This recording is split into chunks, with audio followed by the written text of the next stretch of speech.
Guys, ngeri banget ini guys. Rupiah udah resmi ya masuk ke zona terlemah sepanjang sejarah Republik ini berdiri guys. Per hari ini ya resmi ya 1 April 2026 1 US dollar itu setara 17.000 rupiah guys. Ini kabar baik apa kabar buruk sih buat Republik Indonesia? Apakah Indonesia menuju crash seperti tahun 1998? Negeri ini dikuasai oleh fasis militer yang sewenang-wenang menginjak-injak hak rakyat, menginjak-injak kita semua. Kalau lu penasaran, gimana sih pendapat Benix tentang situasi ekonomi Indonesia saat ini? Lu jangan skip video ini. Let's check this out. Jadi teman-teman tadi pagi ya resmi ya sekitar jam 9:30 itu udah resmi nilai tukar rupiah terhadap US dollar itu udah menyentuh titik terlemah 17.000 rupiah per 1 US dollar. Ini titik terlemah sepanjang sejarah Republik ini berdiri loh. Dan ini terjadi pada perdagangan hari ini Rabu 1 April 2026. Jadi menurut data definitif guys, rupiah itu melemah sekitar jam 9.30, 9.31 itu ke level 17.000 rupiah per 1 USD dan pelemahan itu ternyata terus berlanjut, bukan berhenti di 17.000 rupiah tapi berlanjut sampai ke 17.026 perak per 1 dolar ya. Ya artinya nih walaupun ini bukan settlement price ya, ini intraday, artinya ya ini titik terlemah lah sepanjang levelnya rupiah ini di level intraday. Jadi pas lu makan siang itu rupiah berbalik menguat sekitar 0,1% lah. Jadi 16.975 rupiah per dolarnya. Seru nih guys. Nah sekarang masih naik turun sih. Karena ya ini masih tanggal 1 juga dan market masih buka. Ya kita perkirakan sih bakal 16.900-an lah. Mungkin 16.950. Nah anyway ya kalau teman-teman lihat di layar kaca ya dalam 1 tahun terakhir ya. Kalau kita bandingkan dengan awal April 2025 itu 1 rupiah. Lu bisa lihat itu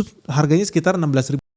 Artinya kalau beneran sampai 17.000 ya rupiah melemah 8 perak bro. Hanya dalam waktu 1 tahun. Nah ini kabar baik atau kabar buruk? Nah itu yang penting sih buat kita cermati. Dan apakah artinya situasi 98 bakal terulang lagi? Tunggu dulu guys. Jangan terburu-buru lu. Lu jangan termakan berita-berita hoax di luar sana. Kenapa? Kalau ngomong harus pakai data bro. Karena lu kalau mau bandingin ya kondisi 98 sama kondisi hari ini 2026 ya lu harus apple to apple lah. Situasinya sama nggak? Kenapa? Karena kalau lu cek faktanya yang terjadi, kita memang perlu waspada sih guys. Tapi kita tetap harus lihat yang namanya pelemahan rupiah, itu kan bisa diukur. Mulai dari velocity-nya, kecepatannya, rentangnya, besarnya, nilainya. Soalnya kalau lu bicara soal situasi 98 ya, pelemahannya itu beda dengan pelemahan yang terjadi hari ini. Kenapa? Karena hari ini kalau kita lihat ya, pelemahan rupiah itu berlangsung perlahan, terukur. Karena stabil, relatif lebih oke lah dibanding tahun 98 tuh. Peningkatannya itu ekstrim guys. Maksud gue gini, kurs kita memang melemah dan memang perlu waspada guys. Penting ini. Tapi kalau lu bandingkan apakah kita wajib panik hari ini? Belum guys. Kenapa belum? Karena kalau lu bandingin ya guys, tahun 98 itu karakternya beda. Di tahun 98 Indonesia itu bukan cuma nilai tukarnya guys yang lemah, tapi memang banyak guys. Mulai demonstrasi di mana-mana lah, orang nggak suka dengan korupsi yang begitu masif, partai politik ngaco semua, perbankan kolaps, ekonomi ambruk, jadi krisisnya multidimensi guys. Termasuk ya tekanan-tekanan dari agen-agen asing yang berusaha menghancurkan Indonesia. Dan suka nggak suka memang tekanan elit global itu real. Karena kalau lu cek ya awalnya ya krisis finansial Asia tahun 1997 itu bukan dari Indonesia, tapi negara-negara Asia yang lain, salah satunya Thailand loh. Dia crash, ujung-ujungnya rupiah juga ikut crash. Dan makin parah lagi ketika ya yang namanya trust ya investor terhadap pemerintah Indonesia saat itu ya hilang. Ujung-ujungnya ya trust kepada sektor keuangan juga hilang guys. Jadi nggak lama setelah itu kalau teman-teman masih ingat crash yang terjadi di perekonomian global masuk ke Asia, masuk ke Indonesia, ujung-ujungnya diperparah lagi gara-gara ada kerusuhan besar. Krisis sosial nih. Penembakan mahasiswa Trisakti tahun 98, gelombang penjarahan, sampai kemudian Presiden Soeharto jatuh guys di bulan Mei 98. So kalau lu lihat ya waktu itu ya memang pelemahan rupiah berlangsung sangat tajam, ekstrim. Wajar orang panik. Dan situasi itu, rupiah itu ditutup pelemahannya sekitar 15.200 rupiah per dolarnya. Tanggal 16 Juni 98. Nah makanya teman-teman kita memang perlu lihat nih gimana sih rupiah itu bisa melemah, prosesnya bedanya apa. Karena memang faktanya ya kalau lu lihat ya di awal tahun 98 ya bulan Januari rupiah itu masih 6.000 perak per 1 USD per 1 dolar. Terus crash hanya dalam waktu 5,5 bulan ke level 15.200 rupiah per 1 USD-nya di bulan Juni. Artinya terjadi pelemahan ya, ekstrim ya, karena anjlok guys 150% lebih rupiah kita. Tapi terjadi hanya dalam waktu 5,5 bulan. Nah ini sangat-sangat ekstrim lah lah di dunia investasi lu udah tahu artinya ada kepanikan, artinya ada settingan, artinya di sini ada serangan guys. Serangannya bukan cuma serangan domestik tapi juga serangan dari luar. Nah ini beda sama kondisi hari ini, karena kalau lihat kondisi hari ini memang rupiah nyampe 17.000 rupiah per 1 USD dan secara intraday bahkan lebih lemah dari itu. Nah tapi bedanya gini, kalau di 98 itu mendadak crash dalam waktu 5 bulan, kalau lu lihat bedanya dengan yang hari ini, kita itu sejak awal tahun sampai detik ini rupiah itu melemahnya sekitar 1,7%. Jadi gue ulangin, beda ketika tahun 98 awal tahun bulan Januari rupiah masih 6.000 perak, terus crash ke 15.000. Ngaco dalam waktu 5 bulan. Nah Indonesia kalau lu bandingin, hari ini belum bulan Mei ya by the way, ini masih bulan April. Nah kalau lu bandingin dengan awal tahun kita rupiah itu ada di harga 16.895. Hari ini Januari, Februari, Maret, April 4 bulan, katakan kita di 17.000, berarti rupiah itu melemah sekitar 1,7%. Jadi beda jauh lah. 98 itu lemahnya 150%, 2026 bandingin sama-sama ke awal tahun ya, itu pelemahannya 1,7%. Jadi sebetulnya kalau dibandingkan apakah itu apple to apple? Tidak, karena beda. Tapi kalau lu lihat prosesnya, tahapannya, stagesnya, termasuk intervensi asingnya, ternyata metode yang sama bisa jadi terulang guys. Makanya lu perlu waspada. Panik sih enggak, tapi lu perlu waspada guys. Kenapa lu perlu waspada? Karena ramalan Benix lagi-lagi terbukti. Kemarin lu tau nggak, banyak orang yang sebar berita hoax, wah harga minyak dunia udah naik tembus $100, harga Brent gitu segala macem. Wah bentar lagi negara kolaps. Enggak guys, salah, mereka semua salah. Kenapa? Karena kalau lihat harga Brent dari 5 hari yang lalu memang harganya udah di atas $100, 102, 103, 105, 107. That's the reality. Tapi apakah rupiah melemah ke 17.000? Tidak. Kenapa? Gue udah bilang berulang kali, Brent itu nggak penting. Memang media Indonesia aja yang banyak orang tolol, mahasiswa tolol, guru besar S3, profesor tolol. Karena udah berulang kali gue bilang Brent itu nggak penting. Buat negara kita yang paling penting itu WTI, West Texas Intermediate. Itu karena itu harga yang dibayar oleh rakyat Amerika. Mereka lihat stok yang ada di West Texas, harganya West Texas. Dan pemerintah harus cermat. Karena begitu WTI tembus $100, rupiah melemah. Resmi hari ini 17.000 rupiah per 1 USD-nya. Nah apakah kita bisa tenang-tenang aja? Teman-teman pasti lihat ya, harga WTI ya benar jadi ramalan gue ya. Kemarin itu udah resmi tembus di atas $100. Sayangnya aja Sabtu Minggu ada hari libur ya. Kalau nggak berlanjut terus tuh. Tapi hari ini udah lihat ya, mereka tembus $100 dan gue yakin ya dalam minggu ini mungkin bisa melemah lagi sebetulnya, turun ke 99, 98. But that's fake guys. Dan pemerintah jangan terjebak di sini. Kenapa terjebak? Karena gini guys, APBN kita gue yakin aman-aman aja, baik-baik aja. Lu udah pernah lihat video kita lah kemarin. Kita bisa dapat windfall yang bagus dengan apa? Harga komoditas naik, CPO naik, batubara naik, nikel naik, kita cuan. Itu tapi cuman sampai ketika harga minyak di bawah $100. Lagi-lagi gue gak ngomongin Brent gak penting bro. Enggak, orang Amerika gak ada beli bensin pakai Brent, gak ada. Mereka bayar pakai harga WTI bro. Yang penting ini yang gue mau share guys. Kalau harga minyak masih di bawah $100, pemerintah mungkin masih bisa tenang-tenang. Tapi teman-teman hati-hati. Ketika harga minyak kayak lagi gue bilang ditembus $100, dan kalau menurut prediksi Benny bakal segera tembus bahkan ke $120. Siap-siap guys. Bakal kacau. Kenapa kacau?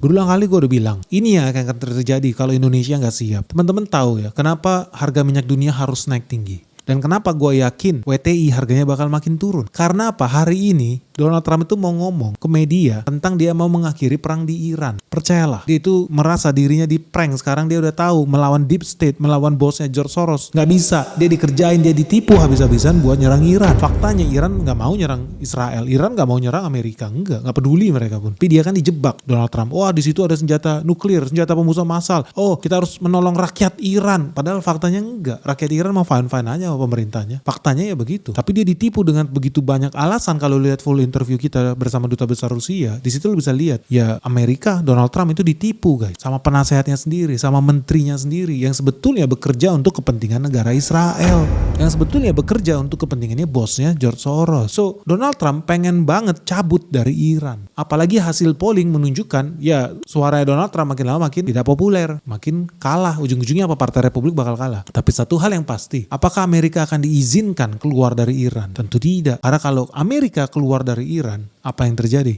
Israel collapse. Mukanya mau taruh di mana? Pentagon malu, tentara Amerika haram menyatakan kalah. Bahkan sampai detik ini pun gak pernah bilang mereka kalah di Vietnam. Realita gak pernah bilang mereka kalah di Afghanistan melawan Taliban. Gak boleh, haram gak? Karena artinya power projection mereka gagal. Mereka kan harus selalu pasang acting negara paling powerful. Wajib, masa tiba-tiba mundur? So Donald Trump gak akan diizinkan sama bosnya dia. Artinya apa? Sebentar lagi teman-teman akan lihat, akan banyak false flag operation supaya makin banyak rakyat Amerika yang mati, tentara Amerika yang mati, sehingga Amerika Serikat makin terjerumus ke dalam perang ini supaya mereka melanjutkan perang melawan Iran. And that's exactly the right opportunity for George Soros and the gang. Buat apa? Ambil alih Indonesia, guys. Ganti rejim sekalian di sini. Kenapa? Karena hari ini pada saat yang sama kalau lu lihat kondisi di Hungaria sedang demonstrasi massal. Karena sebentar lagi Viktor Orban ada kemungkinan kalah partainya melawan partai oposisi. Dan selama ini teman-teman udah tahu Viktor Orban kan dekat sama Rusia. Dan ini penting buat teman-teman monitoring nih kondisi politik di Hungaria. Karena kalau timnya George Soros yang menang, Viktor Orban kalah, apa yang terjadi dengan Uni Eropa? Uni Eropa bakal dipegang penuh kendalinya oleh NATO. Karena selama ini yang narik rem tangannya NATO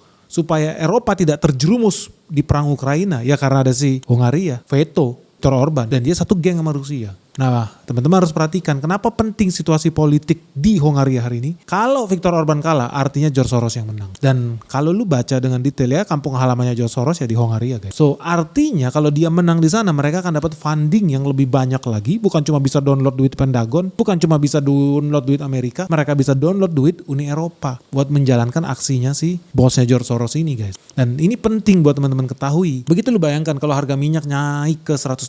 Katakan kemarin itu asumsi APBN kita pun masih dalam negeri masih bilang di range 80, menurut gue salah. Gue yakin $120. Teman-teman harus lihat, ketika orang beli minyak bumi itu bayarnya bukan pakai bulu ketek, bro. Bukan pakai rupiah, nggak laku rupiah di luar negeri. Nggak bisa juga lu mau bayar pakai dolar Singapura, nggak laku. Lu beli minyak harus pakai US dollar. So, zaman dulu lu bisa bayar satu barel, satu drum $80. Begitu naik ke $120, lu nggak bisa duit $80. Lu harus bayar $80 plus 50%, yaitu berapa? $40. 80 tambah 40 sama dengan $120. Artinya lu Indonesia harus bayar 50% lebih mahal untuk satu barel yang sama. Artinya Indonesia harus apa? Menggadaikan rupiahnya lebih banyak, karena ingat di Indonesia banyak pengkhianat bangsa, hobinya bakar bensin aja. Lupa diri, bensin itu dibeli pakai dolar. Artinya kebutuhan dolar akan makin banyak. Makin banyak orang Indonesia yang menggadaikan harga dirinya, kedaulatannya untuk memperkaya Israel, Amerika, and the gang. Dengan apa? Tiap hari lu bakar bensin lu itu. Duit lu dipakai. Karena beli senjata bayarnya pakai dolar. Beli minyak bayarnya pakai dolar. Rupiah lu gadaikan. Apa yang terjadi? Begitu minyak sampai $120, rupiah makin banyak yang harus kita gadaikan. Artinya rupiah semakin melemah. Makanya teman-teman gue udah bilang, lu gak boleh tutup mata nih dengan situasi di Timur Tengah. Begitu makin banyak rupiah yang kita gadaikan, rupiah makin melemah, dolar makin meningkat. Karena permintaan, kebutuhan akan dolar bertambah banyak, 50% lebih banyak. So that's a big game, big win nih buat Amerika Serikat nih. Penting buat mereka. Penting, Donald Trump gak paham ini. Dia cuma taunya polling dia tinggi apa kecil. Tapi yang penting teman-teman di Indonesia, artinya lu sedang menyaksikan detik-detik pelemahan rupiah. Dan lu udah tahu kan ramalan Benix rupiah akan ke berapa? 18.000? Masa? 19.000? Masa? Ingat dong tadi gue bilang, berapa sih yang harus digadaikan rupiah? 50% lebih banyak, guys. $80 ke $120. Lu harus cek ramalan Benix rupiah itu berapa? Bukan 17.000, bukan 18.000. Cek, guys. Gue dari jauh-jauh hari bilang kalau pemerintah tidak siap melakukan 8 tuntutan Benix itu, dolar bisa ke 20.000, guys. And that's a fact. Gak bisa dibantah. Gak percaya, sabar, tenang aja. Dan yang paling penting gini, kenapa gue bikin video ini? Supaya teman-teman lebih aware juga. Apa yang terjadi? Halo guys, ngeri banget ini guys. Market terus-menerus nyungsep, merah membara dan crash di mana-mana. Nah, buat teman-teman yang merasa bingung nih gimana cara melewati navigasinya nih, peperangan yang terjadi di Iran, bentar lagi buka cabang di Asia. Kalau lu nggak siap guys, lu jangan kaget kalau lu harus berpisah dengan harta kekayaan lu. Nah, terus gimana kalau teman-teman yang masih belum tahu dan belum tahu gimana caranya bersiap menuju dunia yang makin kacau ini? Jangan sampai lu investasi lu terganggu. Segera gabung di Benix Investor Group. Karena apa yang terjadi di market crash hari ini, merah membara, sudah gue share dari tahun lalu. Dan hari ini semua berjalan sesuai skenario yang gue ajarin. So buat teman-teman yang pengen tahu gimana caranya cari cuan ya di era perang dunia 3 ini, segera daftarkan dirimu sekarang juga hanya di www.benix.id. Karena cuma di sini ya kita bakal ajarin lu gimana cara investasi yang benar. Kita bakal ketemu dengan direksi-direksi perusahaan top yang ada di Indonesia. Kita akan ajak lu buat site visit, temu emiten, bahkan kita ada acara sebentar lagi gala dinner bersama seluruh investor di Benix Investor Group. So tunggu apa lagi guys? Orang dari luar negeri aja berbondong-bondong buat ikut Benix Investor Group. Masa lu ketinggalan? Benny Batara, the founder of the Benex Investor Group. Yuk buruan segera daftar di Benex Investor Group sekarang juga. Apa yang terjadi ketika harga minyak udah tembus $120? Pemerintah akan dihadapkan dalam situasi sulit. Pertama, mereka mungkin harus ngutang lagi ya. Oh ya udah, atau lu cetak duit lah yang banyak lah. Atau pemerintah harus penghematan anggaran, efisiensi. Tapi nanti makin banyak orang demo, makin banyak PNS demo, makin banyak pemerintah daerah demo. Negara tidak stabil. Aduh gawat juga ya efisiensi anggaran. Terus kalau gitu ngapain? Oh kalau gitu lu kurangin subsidi. Kurangin subsidi bensin artinya apa? Naikin harga minyak. Ini penting guys. Di sini lu lihat celah tercipta. Pemerintah dijebak masuk ke lubang jebakan George Soros. Begitu harga BBM dinaikkan ekstrim, apa yang terjadi? Demonstrasi massal. Menarik ini guys. Pemerintah hari ini bisa tahan badan? Bisa. Kalau harga minyak di bawah $100, pemerintah bisa tahan badan. Tergopo-gopo, muntah-muntah, biarin lah. Tapi bisa bertahan. Tapi begitu tembus $100, mereka akan dihadapkan oleh pilihan sulit. Lu mau cetak duit, inflasi. Inflasi apa? Harga meroket. Demo lagi. Ya kayak 98. Harga-harga tak terbeli kata Iwan Fals. Orang demo. Efisiensi anggaran, pati, lu lihat kejadiannya apa? Demonstrasi, palak sana palak sini pemerintah daerah. Mereka mau pengen balik modal bro. Jadi apa? Tarik pajak bumi dan bangunan, tarik pajak kendaraan, tarik pajak-pajak yang gak penting juga, tarik-tarikin aja lah. Kalau gak balik modal. Tersandera nih guys pemerintah. Presiden tersandera, lu kira enak jadi presiden? Pusing bro. Terus apa dong kalau kurangin subsidi? Sesuai keinginan George Soros. Demonstrasi massal di mana-mana. Nah teman-teman bisa lihat ya runtutan dari ramalan Benex tuh. Skenario yang bisa terjadi kalau pemerintah tidak tanggap. Padahal udah dari bertahun-tahun lalu. Gue bahkan udah bikin petisi. Pemerintah lu harus sadar diri. Bikin kewajiban orang konversi ke mobil listrik, kendaraan listrik, dukung. Benex bikin petisi. Bukan tahun ini, udah dari tahun-tahun lalu wajib. Supaya kita gak jadi budak dolar, kita gak jadi budak Timur Tengah, kita gak jadi budak Malaysia karena kita impor bensin dari Malaysia. Malu dong. Tapi lu lihat hari ini yang tanda tangan petisi kita cuma berapa? Cuma 10.000 orang yang sepakat, yang sadar, yang peduli. Bahwa apa? Negara kita penting dan butuh mobil listrik. Harus dikasih insentif, bayar pajak lebih murah. Gratis masuk jalan tol. Gak ada masalah. Dibanding apa? Jadi budak dolar. Aduh sedih. Nah ini penting. Kenapa? Kalau pemerintah gak lakukan hal ini, lu teman-teman jadi saksi. Selanjutnya akan terjadi pencetakan uang palsu yang besar guys di Indonesia. Catat kata-kata gue dengan baik. Teman-teman bakal lihat makin banyak duit-duit palsu beredar. Kenapa? Lu tahu ya, ketika Amerika Serikat menjalankan operasi CIA ya, Arab Springs, bikin demonstrasi di mana-mana, di Iran, di Afghanistan, di Irak, segala macam lah dia bikin. Mereka itu apa yang mereka lakukan? Mereka sogok jenderal, mereka sogok tentara, mereka sogok polisi, mereka sogok mahasiswa, mereka sogok semua yang bisa disogok dan dibayar sama mereka. Orang-orang tolol di situ. Kemudian hari apa? Menyesal.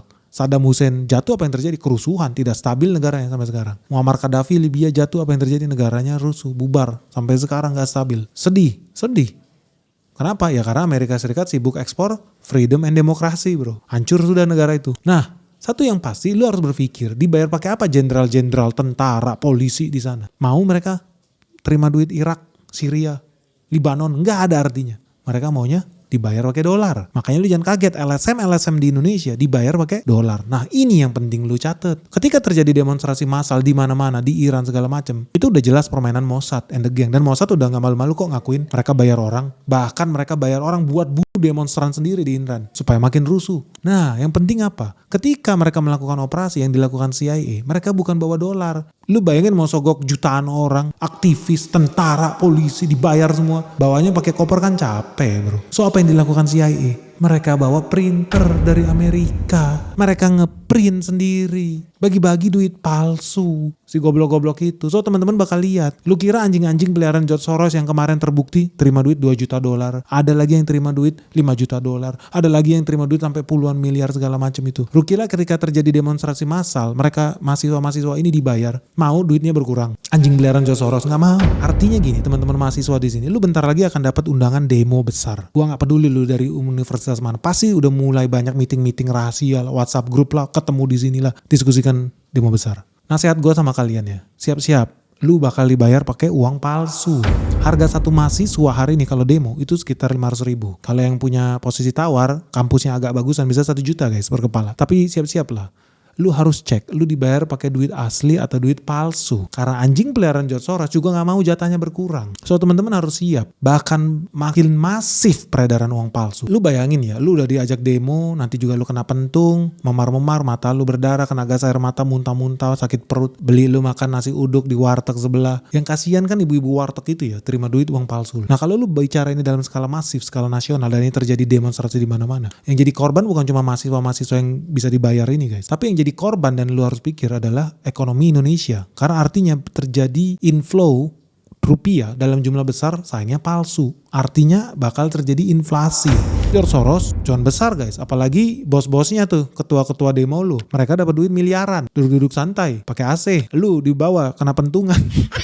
Muntah-muntah, bayar 500.000, duit palsu. Apes guys. So, gue udah kasih sedikit di sini petua sama lu. Bawalah mesin detektor uang palsu guys. Ketika lu mau pergi demo, bawa mesin detektor uang palsu. Lu colok lah. Scan tuh satu-satu tuh. Duit lu palsu apa enggak? Gua jamin guys, duit lu palsu. Dan teman-teman di sini lu bakal jadi saksi. Pemerintah harus segera aware dengan situasi ini. Artinya apa? Lu monitoring tuh pergerakan printer-printer, securities paper. Kenapa? Karena gua garansi ketika minyak jebol di atas $100, dan ini jadi kenyataan. Again gua ngomong brand, orang bodoh yang bicara brand. Duit palsu peredarannya akan makin banyak di Indonesia. Lu gak percaya? Lu buktikan omongan Benix. Bakal makin banyak pabrik-pabrik uang palsu digerebek dan lu harus hati-hati. Gue ngomong ini buat teman-teman mahasiswa juga, plus juga buat pelaku usaha UMKM. Dari sekarang biasakan terima duit non cash, pakai kartu atau pakai QRIS atau pakai transfer bank. Kalau enggak lu jadi korban. Ada cara yang lebih gampang? Nggak ada. Lu dukung Benix nih, makanya redenominasi rupiah supaya peredaran uang palsu tuh banyak, tuh uang palsu jadi nggak berlaku lagi, supaya nggak banyak UMKM Indonesia makan korban. Dan paling penting lagi, supaya koruptor juga pusing. Kemarin gue baru dapat telepon, banyak jenderal-jenderal yang panik karena duitnya jadi nggak berlaku lagi gara-gara si Benix. Gue jadi cari-cari orang nih.